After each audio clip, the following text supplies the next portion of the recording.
El 21 de marzo de 1986, el Centro de Cáncer del Este de Texas se convirtió en la zona cero de uno de los desastres más macabros en la historia de la ingeniería tecnológica.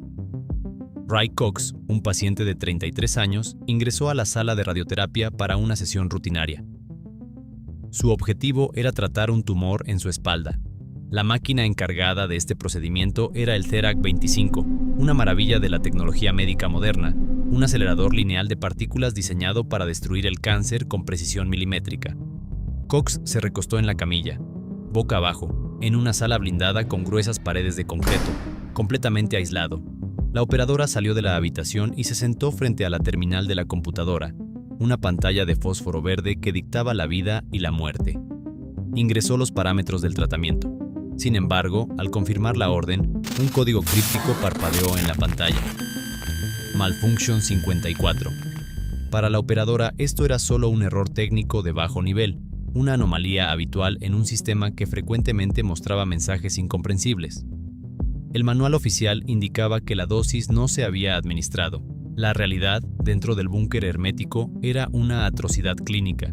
Cuando la operadora presionó la tecla P para reanudar el proceso, la máquina no envió una dosis suave de electrones superficiales. En su lugar, desató un rayo puro, penetrante y letal de 25.000 megavoltios directamente sobre la columna vertebral de Ray Cox. No fue una terapia controlada, fue un disparo a quemarropa con un arma de radiación masiva e invisible. Cox sintió en ese mismo instante como si alguien hubiera vertido agua hirviendo dentro de su cuerpo. El dolor fue absolutamente instantáneo, eléctrico y paralizante. Un sonido crepitante antinatural, como el de una descarga estática rompiendo el aire, resonó en la habitación. Cox gritó desesperadamente, pero el intercomunicador de la sala estaba roto. Nadie podía escuchar su agonía. En un acto de desesperación instintiva, se retorció y logró salir de la mesa de tratamiento, arrastrándose hacia la pesada puerta mientras su cuerpo asimilaba una dosis letal de radiación que, en cuestión de meses, lo desintegraría desde sus propios órganos internos. La pantalla afuera solo marcaba, fríamente, tratamiento pausado, para entender verdaderamente cómo una máquina concebida expresamente para salvar vidas se convirtió en un despiadado instrumento de ejecución. Debemos diseccionar primero la anatomía de la soberbia corporativa. Atomic Energy of Canada Limited, conocida como AECL, era la empresa fabricante responsable. Habían experimentado un éxito comercial rotundo con los modelos predecesores del Therac 25, el Therac 6 y el Therac 20. Estas máquinas médicas más antiguas eran bestias electromecánicas inmensas y formidables, pero poseían una característica de diseño vital e innegociable: seguros físicos inquebrantables, los denominados interbloqueos de hardware. Si el técnico cometía un error humano de configuración, si la máquina intentaba por error disparar una haz de alta energía destructiva sin el filtro de tungsteno colocado físicamente en su posición correcta, los circuitos eléctricos se cortaban inmediatamente. Un robusto relé mecánico interrumpía el proceso de disparo de tajo. Era absolutamente imposible irradiar de gravedad a un paciente por un simple accidente operativo, porque las inmutables leyes de la física mecánica y la electricidad básica simplemente lo impedían. Pero el novedoso Therac 25 fue ideado y construido bajo un nuevo y peligroso dogma corporativo. El software informático es matemáticamente infalible. En un esfuerzo agresivo por hacer la máquina más compacta, considerablemente más económica de fabricar en masa y visualmente más elegante para los hospitales, los ingenieros de AECL tomaron una decisión fatal. Eliminaron de raíz los costosos y voluminosos seguros electromecánicos. Toda la inmensa responsabilidad de la seguridad clínica recayó ciegamente sobre un frágil programa de computadora ejecutado en un procesador comercial PDP-11. El código subyacente fue escrito en un oscuro lenguaje ensamblador por un solo programador fantasma, sin una rigurosa revisión de código por pares. No hubo ninguna auditoría independiente. La empresa fabricante confió ignorantemente en que las líneas de código serían más que suficientes para contener y domar la furia atómica de un acelerador de partículas de grado médico. Esta transición del hardware duro al software intangible fue un acto de arrogancia ingenieril monumental. Construyeron una letal arma de destrucción celular apuntada directamente a pacientes vulnerables, y le entregaron el control absoluto del gatillo a un algoritmo digital inestable que operaba sin ningún tipo de cadenas mecánicas que pudieran restringir su funcionamiento defectuoso. La tragedia irradiada de Ray Cox no fue el primer impacto mortal. El denso historial de sangre ya había manchado silenciosamente los registros internos del Therac-25 mucho antes de que el centro del este de Texas experimentara su propia zona cero. Debemos retroceder cronológicamente a junio del año 1985, específicamente dentro del Centro Oncológico Regional Keneston, situado en Georgia.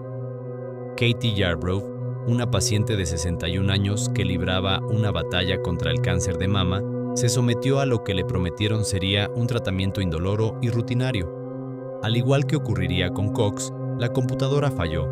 Al igual que Cox, Katie experimentó una agonía térmica abrasadora de forma repentina, describiendo detalladamente la terrible sensación a las enfermeras como si un pesado hierro al rojo vivo hubiera atravesado su pecho violentamente.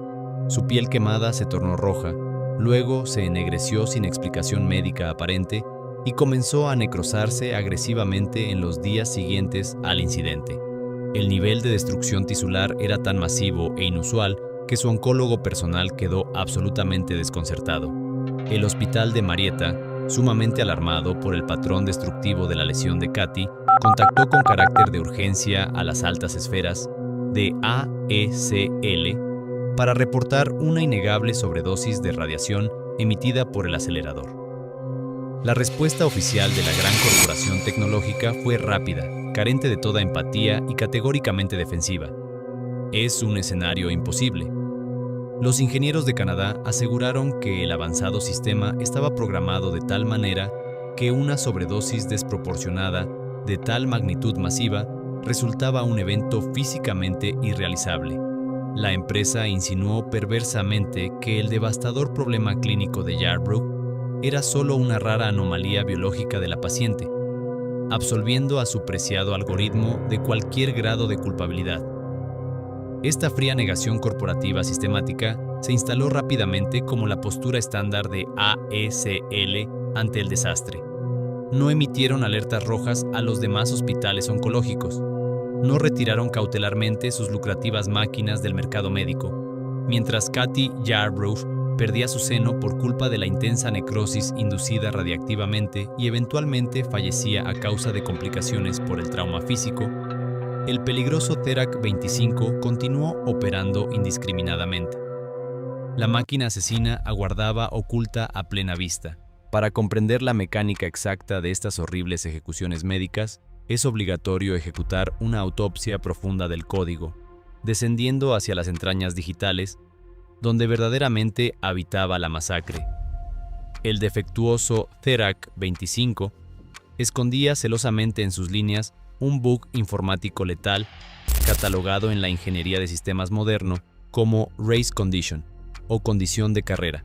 Este es un mortal error lógico de concurrencia donde dos procesos electrónicos distintos compiten a muerte por acceder y sobreescribir las mismas variables de datos en el mismo instante, provocando que el resultado operativo final dependa del azar y desafíe por completo la intencionada seguridad del diseño. Todo el desastre sistemático se resumía trágicamente a la velocidad de escritura humana en el primitivo teclado de la terminal gráfica VT100. El evento letal se desarrollaba de esta manera matemática. El técnico seleccionaba por inercia el potente modo de rayos X presionando la tecla X. Inmediatamente después, percatándose de que la orden médica exigía únicamente una suave terapia de electrones de penetración superficial, la operadora corregía su error velozmente accionando la flecha direccional hacia arriba en el teclado, presionando luego la E para conmutar a electrón y oprimiendo Enter. Si este flujo de trabajo correctivo se realizaba con una cadencia lenta y reflexiva, el software lograba procesar la secuencia sin colapsar. La interfaz visual confirmaba el modo seguro, y la compleja maquinaria ajustaba mecánicamente sus colimadores. Sin embargo, si el operador humano era sumamente ágil, si sus experimentados dedos ejecutaban la combinación de X, arriba, E y Enter en un lapso inferior a los fatales 8 segundos, la lógica digital se fracturaba por completo. La mortal condición de carrera tomaba el control absoluto del dispositivo. La engañosa pantalla verde le aseguraba falsamente al operario que la máquina estaba firmemente bloqueada en el inofensivo modo Electrón. Pero en el oscuro hardware de bajo nivel, el acelerador físico se había quedado trágicamente atascado, preparando el devastador disparo original de rayos X de máxima intensidad. Para agravar la sentencia de muerte, el vital escudo mitigador de tungsteno jamás descendía a su posición de resguardo.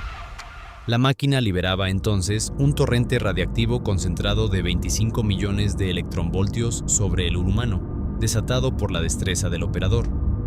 El aterrador reinado destructivo del infame Dirac 25 nunca encontró su fin gracias a una supuesta investigación interna liderada por la propia empresa, ni mucho menos por la atenta vigilancia regulatoria de las autoridades gubernamentales pertinentes. La carnicería tecnológica se detuvo únicamente por la incansable obsesión investigativa de un hombre solitario, Fritz Hager, el perseverante físico médico jefe del Centro de Cáncer del Este de Texas. Tras atestiguar directamente la espantosa agonía radiológica de Ray Cox y luego enfrentarse a la muerte casi idéntica de otro inocente paciente local llamado Vernon Kidd, Hager rechazó frontalmente el absurdo veredicto de negación total promovido por las oficinas de AECL. Hager clausuró el acceso clínico a la máquina defectuosa y se atrincheró en el búnker para interrogar al sistema operativo. Trabajando incansablemente durante las madrugadas en compañía de la traumatizada operadora, que había presenciado en primera fila el desastre letal, Hager intentó deliberadamente provocar que la infalible máquina fallara frente a sus ojos. Al inicio de los ensayos empíricos, el software rechazaba sucumbir, funcionando a la perfección bajo un uso cuidadoso. Pero Hager notó una variable de comportamiento esencial. La aterrorizada operadora tecleaba con un exceso de precaución, muy lentamente. Hager le ordenó inmediatamente que digitara los comandos a su ritmo cotidiano habitual, con la velocidad automática y frenética que utilizaba durante los días de agenda clínica repleta. Y fue allí, en la rápida danza de sus dedos sobre las teclas plásticas, que el monstruo binario asomó su rostro. El monitor destelló el infame mensaje: Malfunction 54. Fritz Hager había logrado acorralar y documentar al error fantasma, descubriendo la mortal secuencia temporal. Al presentar estas pruebas empíricas ineludibles, diagramadas con precisión de milisegundos, la compañía fabricante finalmente se vio forzada a capitular. Las autoridades médicas federales intervinieron agresivamente, modificando los estándares operativos para siempre. La moraleja del Dirac 25 forzó regulaciones inquebrantables a nivel internacional en el diseño biomédico, recordando a los programadores que el software defectuoso funciona como un arma letal cargada y que jamás debe confiarse la existencia humana a un algoritmo desprovisto de cadenas mecánicas.